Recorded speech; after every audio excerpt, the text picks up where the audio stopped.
Hi friends, இன்றைக்கி afternoon lunch வந்து நான் வெஜ் பிரிஞ்சி அது கூட cauliflower pakoda and raita செஞ்சுருந்தேன்.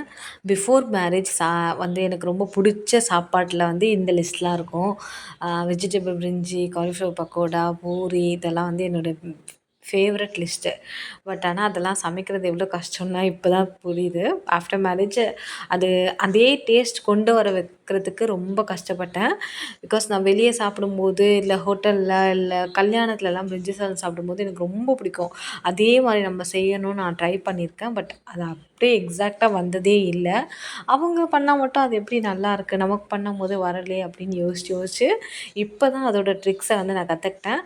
So உங்களுக்கும் அதை மாதிரி தெரிஞ்சுக்கணும், எப்படி இது கரெக்டாக அதே மாதிரி வரணும்னு தெரிஞ்சுக்கணுன்னா நீங்கள் ரெசிபி வந்து வேணும்னு கமெண்ட் பண்ணுங்கள். கண்டிப்பாக நான் லாங் வீடியோவில் போஸ்ட் பண்ணுறேன்.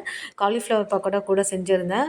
கிறிஸ்பியாக எப்படி இருக்கணும் அப்படின்றதுக்கு வந்து ஒரு ட்ரிக் என்னென்னா, நம்ம என்ன பேட்டர் செய்கிறோமோ அது கூட ஒரு டேபிள் ஸ்பூன் ரீஃபைண்ட் ஆயிலோ இல்லை என்ன ஆயிலோ நீங்கள் அதை ஊற்றிட்டு அது நீங்கள் ஃப்ரை பண்ணிங்கன்னா அது கண்டிப்பாக அதே டேஸ்ட்டோடு இருக்கும்.